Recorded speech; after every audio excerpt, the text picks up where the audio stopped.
ำลังฟังสวทแพร่ FM 91 MHz ยินดีต้อนรับสู่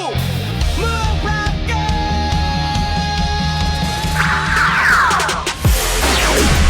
จังหวัดแพร่ขอเชิญร่วมเป็นเจ้าภาพที่ดีร่วมต้อนรับนักกีฬาจาก 15 จังหวัดภาคเหนือร่วมชมร่วมเชียร์การแข่งขันกว่า 45 ชนิดกีฬาในการเป็นเจ้าภาพจัดการแข่งขันกีฬาเยาวชนแห่งชาติรอบคัดเลือกภาค 5 ครั้งที่ 41 เมืองแพร่เกมระหว่างวันที่ 22 ถึง 31 มกราคม 2569 นี้และการแข่งขันกีฬาอาวุโสแห่งชาติรอบคัดเลือกภาค 5 ครั้งที่ 8 เวียงโกไสเกมระหว่างวันที่ 15 ถึง 22 กุมภาพันธ์ 2569 พลาดไม่ได้กับพิธีเปิดการแข่งขันสุดยิ่งใหญ่ตระการตาในวันพฤหัสบดีที่ 22 มกราคม 2569 ณ สนามกีฬาองค์การบริหารส่วนจังหวัดแพร่ติดตามข่าวสารการแข่งขันได้ที่เพจ Facebook เมืองแพร่เกมและเพจเวียงโกไสเกม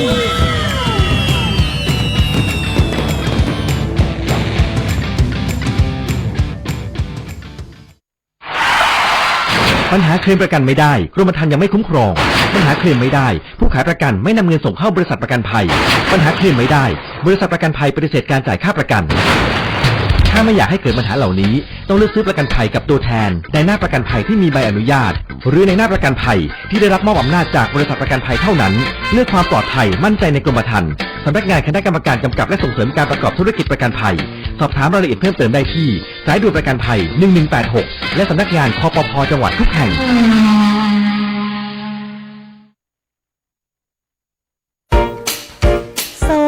ช่วงนี้ฉันปวดหัวปวดตาจังเลยอ่ะน้ำตาก็ไหลงานก็เยอะมากต้องส่งงานด่วนด้วยฉันจะทำยังไงดีล่ะเนี่ยเพื่อนรักปัญหาแบบนี้ฉันเจอมาก่อนแต่พอไปตรวจวัดสายตาปัญหาก็หายไปทันทีนะจริงสิทำยังไงอะชมพู่เธอลองไปปรึกษาที่ The World of Opticon สิเขามีผู้เชี่ยวชาญด้านตรวจวัดสายตาจะมองใกล้มองไกลแว่นตาก็มีเลนส์เปลี่ยนสีได้ทุกรุ่นทุกแบบแว่นตากันแดดเขาก็มีนะโหงั้นดีเลยเธอต้องรีบพาฉันไปแล้วล่ะ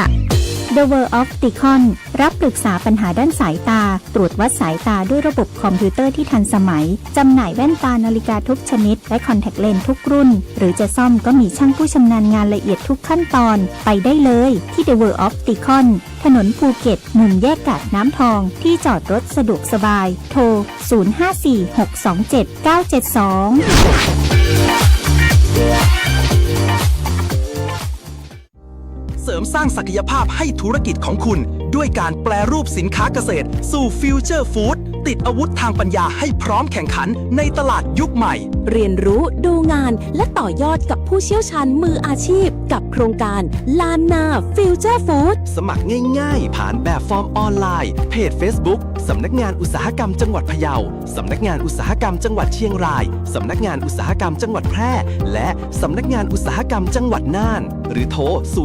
0843632216 สมัครฟรีรับจำนวนจำกัดเสริมศักยภาพวันนี้เพื่อความได้เปรียบในวันพรุ่งนี้ลานนาฟิวเจอร์ฟู้ดโอกาสดีๆที่คุณไม่ควรพลาดขับขี่ปลอดภัยเมืองไทยไร้อุบัติเหตุด้วยความห่วงใยจากสวทแปร FM 91 MHz คุณกำลังฟัง FM 91 MHz สวทแพร่ให้ความรู้คู่ความสุข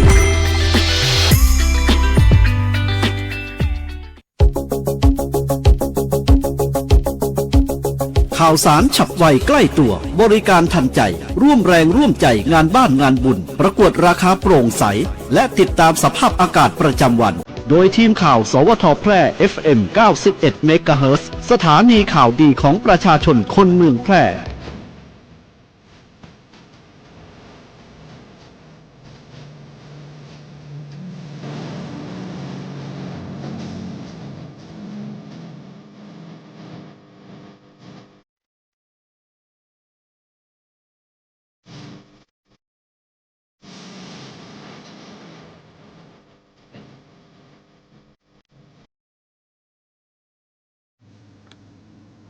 สวัสดีครับสถานีวิทยุกระจายเสียงแห่งประเทศไทยจังหวัดแพร่เสนอข่าวท้องถิ่นประจำวันอาทิตย์ที่ 2 พฤศจิกายน พุทธศักราช 2568 โดยมีหัวข้อข่าวดังนี้ พระบาทสมเด็จพระเจ้าอยู่หัวทรงพระกรุณาโปรดเกล้าโปรดกระหม่อมพระราชทานผ้าพระกฐินให้ตำรวจภูธรจังหวัดแพร่ทอดถวายณวัดพระบาทมิ่งเมืองวรวิหารนักวิ่งจังหวัดแพร่ฝ่าสายฝนร่วมกิจกรรมแสงนำใจไทยทั้งชาติเดินวิ่งปั่นป้องกันอัมพาตครั้งที่ 11 เฉลิมพระเกียรติจังหวัดแพร่จัดงานประเพณียี่เป่งประจำปี 2568 เสน่ห์ล้านนาแพร่ตามผางประทีปดอกจอกวัดจอมสวรรค์กรมการจัดหางานเผยแนวทางอำนวยความสะดวกในจ้างและคนต่างด้าวในการใช้งานระบบ e-work permit สสส.ผนึกกำลังเครือข่ายใช้ละครเร่วิชาชนะมารสร้างภูมิคุ้มกันเด็กไทยจากบุหรี่ไฟฟ้าต่อไปเป็นรายละเอียดของข่าว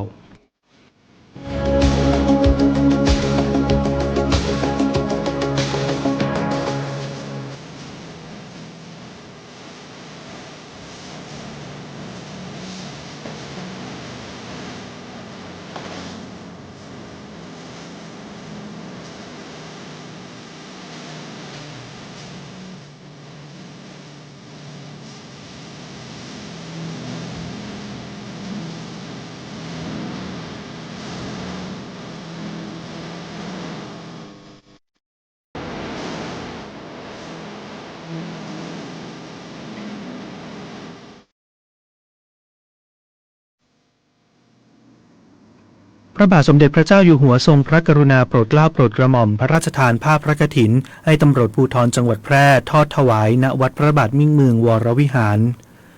วันนี้เวลา 10 นาฬิกาพระบาทสมเด็จพระเจ้าอยู่หัวทรงพระกรุณาโปรดเกล้าโปรดกระหม่อมพระราชทานผ้าพระกฐินตามที่ตำรวจภูธรจังหวัดแพร่ขอพระราชทานน้อมนำมาถวายพระสงฆ์ซึ่งจำพรรษาครบถ้วนไตรมาสเพื่อบำรุงพระพุทธศาสนาณวัดพระบาทมิ่งเมืองวรวิหารอำเภอเมืองแพร่จังหวัดแพร่โดยมีพลตำรวจตรีพงษ์เดชคำใจสู้ผู้บังคับการตำรวจภูธรจังหวัดแพร่เป็นประธานในพิธีพร้อมด้วยผู้บริหารหน่วยงานข้าราชการเจ้าหน้าที่ในสังกัดตำรวจภูธรจังหวัดแพร่และพุทธศาสนิกชนเข้าร่วมพิธีในการนี้ผู้บังคับการตำรวจภูธรจังหวัดแพร่ได้ถวายจตุปัจจัยทายธรรมพร้อมด้วยบริวารกฐินโดยเสด็จพระราชกุศลและมอบทุนการศึกษาแก่โรงเรียนในเครือข่ายของวัดพระบาทมิ่งเมืองวรวิหารได้แก่โรงเรียนพุทธโกษัยวิทยามหาวิทยาลัยมหาจุฬาลงกรณราชวิทยาลัยวิทยาเขตแพร่โรงเรียนพระปริยัติธรรมแผนกธรรมบาลีวัดพระบาทมิ่งเมืองวรวิหารโรงเรียนพระพุทธศาสนาวันอาทิตย์วัดพระบาทมิ่งเมืองวรวิหารโรงเรียนพิริยาลัยจังหวัดแพร่และโรงเรียนนารีรัตน์จังหวัดแพร่ซึ่งการทอดผ้าพระกฐินพระราชทานครั้งนี้มีผู้มีจิตศรัทธาได้ร่วมทำบุญรวมทั้งสิ้น 913,667 บาท 99 สตางค์เพื่อบำเพ็ญเป็นพระราชกุศลที่ทรงพระกรุณาโปรดเกล้าโปรดกระหม่อมพระราชทานผ้าพระกฐินให้ส่วนราชการได้อัญเชิญไปถวายแด่พระสงฆ์ผู้จำพรรษาณพระอารามหลวงซึ่งเป็นการส่งเสริมพระพุทธศาสนาและทนุบำรุงพระอารามให้มีความเจริญรุ่งเรืองสืบไป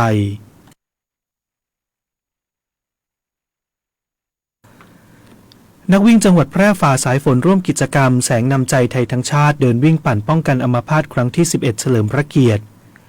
ที่สวนสุขภาพเฉลิมพระเกียรติรัชกาลที่ 9 อำเภอเมืองแพร่จังหวัดแพร่นายสมชัยเลิศประสิทธิพันธ์ผู้ว่าราชการจังหวัดแพร่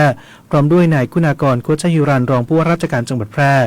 นำชาวจังหวัดแพร่และผู้รักสุขภาพกว่า 2,000 คนเข้าร่วมกิจกรรมโครงการแสงนำใจไทยทั้งชาติเดินวิ่งปั่นป้องกันอัมพาตครั้งที่ 11 เฉลิมพระเกียรติเพื่อสร้างความตระหนักรู้และรณรงค์ให้ประชาชนออกกำลังกายเพื่อป้องกันโรคหลอดเลือดสมองอย่างพร้อมเพรียงโดยก่อนปล่อยตัวนักวิ่งผู้ว่าราชการจังหวัดแพร่ประธานในพิธีได้นำนักวิ่งร่วมแสดงความอาลัยถวายสมเด็จพระนางเจ้าสิริกิติ์พระบรมราชินีนาถพระบรมราชชนนีพันปีหลวงซึ่งทุกคนยังมีจิตใจที่มุ่งมั่นแม้จะต้องฝ่าสายฝนที่โปรยลงมาตั้งแต่เช้าเพื่อร่วมกิจกรรมโดยกิจกรรมครั้งนี้มีการเดินวิ่งในระยะทาง 5 กิโลเมตรและ 10.5 กิโลเมตรโดยมีจุดเริ่มต้นและเส้นชัยอยู่ที่สวนสุขภาพเฉลิมพระเกียรติรัชกาลที่ 9โครงการแสงนำใจไทยทั้งชาติเดินวิ่งปั่นป้องกันอัมพาตครั้งที่ 11 เฉลิมพระเกียรติจัดขึ้นโดยคณะแพทยศาสตร์ศิริราชพยาบาลมหาวิทยาลัยมหิดลโดยศูนย์โรคหลอดเลือดสมองศิริราชภายใต้แนวคิดออกกำลังเป็นนิสัยห่างไกลสโตรกเ พื่อเฉลิมพระเกียรติพระบาทสมเด็จพระเจ้าอยู่หัวและสมเด็จพระนางเจ้าพระบรมราชินี สร้างความตระหนักรู้เกี่ยวกับการป้องกันโรคหลอดเลือดสมองและรณรงค์ให้ประชาชนทุกเพศทุกวัยได้ออกกำลังกายอย่างต่อเนื่องเพื่อลดอัตราการเสียชีวิตและความพิการจากโรคอัมพาต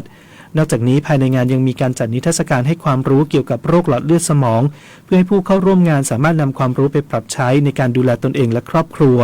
ซึ่งการรวมพลังครั้งนี้สะท้อนให้เห็นถึงความร่วมมือของชาวแพร่ในการสร้างสังคมสุขภาพดีอย่างยั่งยืนเป็นแบบอย่างที่ดีในการออกกำลังกายเป็นประจำเพื่อป้องกันโรค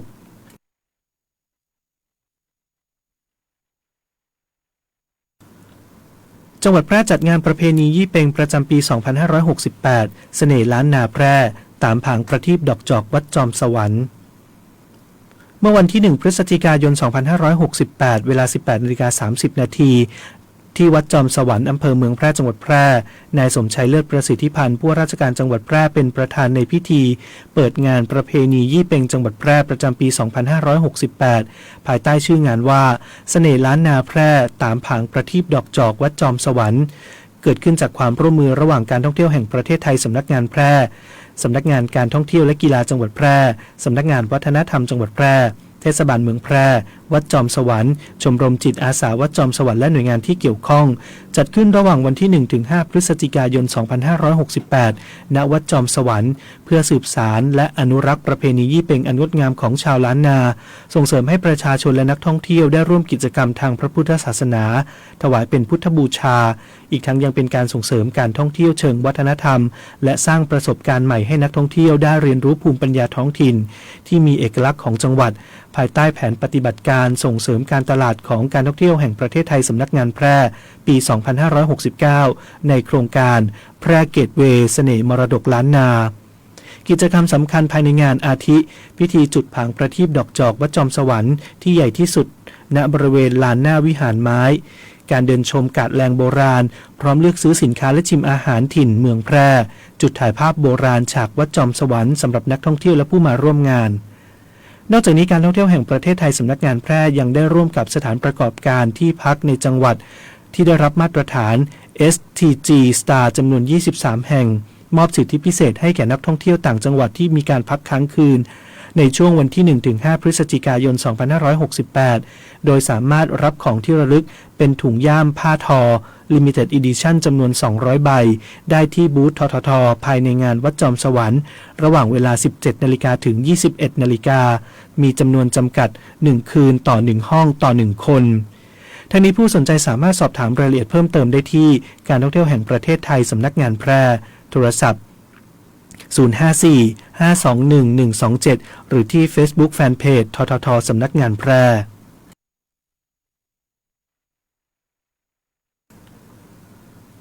กรมการจัดหางานเผยแนวทางอำนวยความสะดวกในจ้างและคนต่างด้าวในการใช้งานระบบ e-work permit นายพิเชษฐ์ทองพันธ์อธิบดีกรมการจัดหางานเปิดเผยว่าจากที่กรมการจัดหางานได้ดำเนินโครงการจ้างเหมาผลิตใบอนุญาตทำงานและให้บริการรับคำขอการแจ้งการทำงานของคนต่างด้าวโดยได้มีการให้บริการผ่านระบบอิเล็กทรอนิกส์หรือ e-work permit ซึ่งเริ่มให้บริการมาตั้งแต่วันที่ 13 ตุลาคมเป็นต้นมาระบบยังมีข้อขัดข้องบางประการเช่นการลงทะเบียนใช้งานไม่พบข้อมูลการอนุญาตทำงานของคนต่างด้าวซึ่งเป็นลูกจ้างหรือผู้ใช้งานยังไม่คุ้นเคยกับขั้นตอนการดำเนินงานกรมการจัดหางานจึงได้มีแนวทางเพื่ออำนวยความสะดวกแก่นายจ้างสถานประกอบการและคนต่างด้าวดังนี้ 1. กรณีนำคนต่างด้าวเข้ามาทำงานในประเทศตามระบบ MOU นายจ้างหรือสถานประกอบการที่ยื่นคำร้องไว้กับสำนักงานจัดหางานก่อนวันที่ 13 ตุลาคม 2568 สามารถดำเนินการต่อเนื่องเดินทางเข้าศูนย์แรกรับเข้าทำงานและสิ้นสุดการจ้างเพื่อรับใบอนุญาตทำงานตามแนวทางเดิมได้จนกว่าจะเสร็จสิ้นไม่ต้องเปลี่ยนมาใช้ระบบ e-work permit ในระหว่างดำเนินการ 2. กรณีนายจ้างยื่นคำขออนุญาตทำงานแทนคนต่างด้าวตามมาตรา 60 วรรค 2 คนต่างด้าวประเภทมีฝีมือชำนาญการหากยื่นคำขอกับสำนักงานจัดหางานก่อนวันที่ 13 ตุลาคม 2568 ให้ดำเนินการต่อเนื่องจนได้รับใบอนุญาตทำงานตามขั้นตอนเดิมเช่นกันและ 3. กรณียื่นคำขอต่ออายุใบอนุญาตทำงานของคนต่างด้าวสำหรับผู้ที่ใบอนุญาตทำงานเดิมหมดอายุภายในวันที่ 13 กุมภาพันธ์ 2569 ให้ยื่นคำขออายุ ให้ยื่นคำขอต่ออายุได้ตามระบบเดิมผ่านเว็บไซต์ e-workpermit.doe.go.th จนกว่าจะได้รับใบอนุญาตทำงานหากนายจ้างยังไม่ได้ยื่นคำขออนุญาตทำงานแทนคนต่างด้าวในระบบเดิมให้ไปยื่นคำขอในระบบ e-workpermitทั้งนี้หากนายจ้างสถานประกอบการประสบปัญหาหรือข้อขัดข้องในการใช้งานระบบ e-workpermit สามารถบันทึกภาพหน้าจอเพื่อจัดเก็บเป็นหลักฐานพร้อมเอกสารที่เกี่ยวข้องและนำมายื่นขออนุญาตทำงานตามขั้นตอนเดิมได้ที่สำนักงานจัดหางานจังหวัดหรือสำนักงานจัดหางานกรุงเทพมหานครพื้นที่ 1-10 ที่เป็นที่ตั้งของสถานประกอบการได้ตั้งแต่บัดนี้จนถึงวันที่ 28 มกราคม 2569 เพื่ออำนวยความสะดวกและผลกระทบจากการใช้งานระบบสสส.ผนึกกำลังเครือข่ายใช้ละครเร่วิชาชนะมารสร้างภูมิคุ้มกันเด็กไทยจากบุหรี่ไฟฟ้านายธนากรคมกฤษเลขาธิการมูลนิธิรณรงค์หยุดพนันกล่าวว่าจากปัญหาการแพร่ระบาดของบุหรี่ไฟฟ้าการพนันออนไลน์และเครื่องดื่มแอลกอฮอล์ในเด็กและเยาวชนไทยสำนักงานกองทุนสนับสนุนการสร้างเสริมสุขภาพหรือสสส.จึงร่วมกับหน่วยงานเครือข่ายจัดทำโครงการพัฒนากระบวนการเรียนรู้วิชาชนะมารที่ขยายผลมาจากการทดลองเพื่อหาบทเรียนและนวัตกรรมจนพบว่าศิลปะการแสดงละครและนิทานมีผลต่อการเรียนรู้จดจำของเด็กจึงนำละครเร่ที่ออกแบบให้เด็กมีส่วนร่วมสร้างสรรค์และแสดงออกเพื่อปลุกความตื่นตัวส่งเสริมความรอบรู้ทางสุขภาวะให้เกิดสุขภาวะที่ดีจากภายในจิตใจเน้นเนื้อหาแก้ปัญหาทั้ง3เรื่องสำคัญจากนั้นจะมีกระบวนการหนุนเสริมเติมเต็มเรื่องหลักวิชาการด้วยการทำคู่มือครูชนะมารเป็นเครื่องมือให้ครูนำศาสตร์การละครไปประยุกต์ใช้ในการสร้างภูมิคุ้มกันให้แก่นักเรียนระดับชั้นประถมศึกษาตอนปลายและมัธยมศึกษาตอนต้นกลุ่มเป้าหมายของธุรกิจบุหรี่ไฟฟ้าการพนันออนไลน์และเครื่องดื่มแอลกอฮอล์โครงการพัฒนากระบวนการเรียนรู้วิชาชนะมารซึ่งเป็นปีที่2แล้วจะต่อยอดจากปีแรกที่มีโรงเรียน200แห่งเป็นเครือข่ายสร้างสุขภาพเดิมที่มีในทั่วประเทศโดยในปีนี้จะเปิดกว้างให้โรงเรียนใหม่ๆที่สนใจเข้าร่วมด้วยซึ่งผู้ที่สนใจสามารถเข้าไปดูรายละเอียดได้ที่ Facebook Fanpage ชนะมารหนึ่งในเหตุการณ์ครั้งสำคัญที่ยังคงตรา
รณรงค์ให้ข้าราชการและเจ้าหน้าที่รัฐงดรับหรืองดให้สินบนงดใช้ของหลวงเพื่อประโยชน์ส่วนตนงดใช้เส้นสายหรือกรณีพิเศษใดๆซึ่งเป็นบ่อกเกิดของความไม่เท่าเทียมกันในสังคมหากได้รับคำสั่งใดที่ไม่ชอบด้วยกฎหมายปรึกษาได้ที่สำนักงานปปชประจำจังหวัดลดละเลิกจุดพฤติกรรมที่ไม่สุจริตกันเถอะครับไม่งั้นจะเกษียณอย่างไม่เกษมมาร่วมกันสร้างค่านิยมใหม่ประเทศไทยไร้สินบน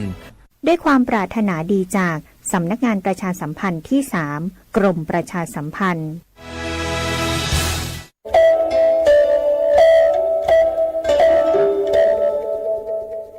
ลูกติดยาคุณพ่อคุณแม่ต้องแสดงความฮักความเข้าใจอูจากับลูกสร้างความอบอุ่นในครอบครัวเพื่อให้ลูกเปิดใจหาตังออกร่วมกันและนำเข้าบำบัดรักษาบ่มีบันทึกประวัติบ่มีความผิดรักษาฟรีได้ที่โรงพยาบาลของรัฐใกล้บ้านกู้แห่งด้วยความปรารถนาดีจากสำนักงานปปส.ภาค 5ติดตามพยากรณ์อากาศประจำวันจากสถานีอุตุนิยมวิทยาแพร่วันอาทิตย์ที่ 2 พฤศจิกายน 2568 ลักษณะอากาศทั่วไปของประเทศไทยมีฝนตกหนักบางแห่งโดยเฉพาะจังหวัดตากกำแพงเพชรนครสวรรค์อุทัยธานีชัยนาทกาญจนบุรีราชบุรีสุพรรณบุรีนครปฐมพระนครศรีอยุธยาเพชรบุรีและประจวบคีรีขันธ์แต่ยังคงมีอากาศเย็นในตอนเช้าบริเวณภาคเหนือเนื่องจากร่องมรสุมกำลังแรงพาดผ่านภาคใต้ตอนบนและภาคตะวันออกเข้าสู่หย่อมความกดอากาศต่ำกำลังแรงบริเวณทะเลจีนใต้ตอนกลางประกอบกับมีลมตะวันออกและลมตะวันออกเฉียงใต้พัดปกคลุมภาคเหนือและภาคกลางในขณะที่บริเวณความกดอากาศสูงหรือมวลอากาศเย็นกำลังอ่อนปกคลุมประเทศไทยตอนบนขอให้เกษตรกรเตรียมการป้องกันและระวังความเสียหายที่จะเกิดต่อผลผลิตทางการเกษตรรวมทั้งดูแลรักษาสุขภาพเนื่องจากสภาพอากาศที่เปลี่ยนแปลงเพิ่มความระมัดระวังในการสัญจรผ่านบริเวณที่มีฝนตกและระวังอันตรายจากฝนตกหนักซึ่งอาจทำให้เกิดน้ำท่วมได้ในบางพื้นที่สำหรับคลื่นลมบริเวณทะเลอันดามันตอนบนมีกำลังปานกลางโดยมีคลื่นสูง 1-2 เมตรบริเวณที่มีฝนฟ้าคะนองคลื่นสูงมากกว่า2 เมตรอ่าวไทยและทะเลอันดามันตอนล่างมีคลื่นสูงประมาณ1 เมตรบริเวณที่มีฝนฟ้าคะนองคลื่นสูงมากกว่า2 เมตรขอให้ชาวเรือบริเวณอ่าวไทยและทะเลอันดามันเดินเรือด้วยความระมัดระวังและหลีกเลี่ยงการเดินเรือในบริเวณที่มีฝนฟ้าคะนองพยากรณ์อากาศบริเวณภาคเหนืออากาศเย็นในตอนเช้าโดยมีฝนฟ้าคะนอง70%ของพื้นที่และมีฝนตกหนักบางแห่งบริเวณจังหวัดแม่ฮ่องสอนเชียงใหม่ตากสุโขทัยกำแพงเพชรพิษณุโลกพิจิตรและเพชรบูรณ์อุณหภูมิต่ำสุด 22-24 องศาเซลเซียสอุณหภูมิสูงสุด 29-32 องศาเซลเซียสบริเวณยอดดอยอากาศหนาวอุณหภูมิต่ำสุด 8-15 องศาเซลเซียสลมตะวันออกเฉียงใต้ความเร็ว 10-15 กิโลเมตรต่อชั่วโมงพยากรณ์อากาศบริเวณจังหวัดแพร่อากาศเย็นในตอนเช้าโดยมีฝนฟ้าคะนอง40%ของพื้นที่ทัศนวิสัย 6-12 กิโลเมตรลมตะวันออกเฉียงใต้ความเร็ว 10-15 กิโลเมตรต่อชั่วโมงอุณหภูมิสูงสุดที่สถานีอุตุนิยมวิทยาแพร่วันนี้วัดได้ 32.4 องศาเซลเซียสอุณหภูมิต่ำสุดที่สถานีอุตุนิยมวิทยาแพร่เช้าวันนี้วัดได้ 23.8 องศาเซลเซียส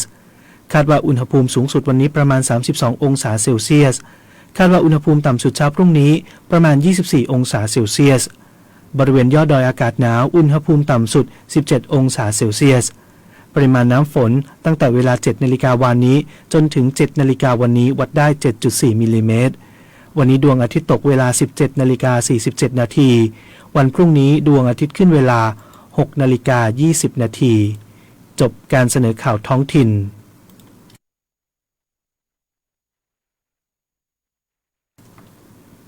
พระสถิตอยู่ในใจตราบนิจนิรันดร์น้อมสำนึกในพระมหากรุณาธิคุณเป็นล้นพ้นอันหาที่สุดมิได้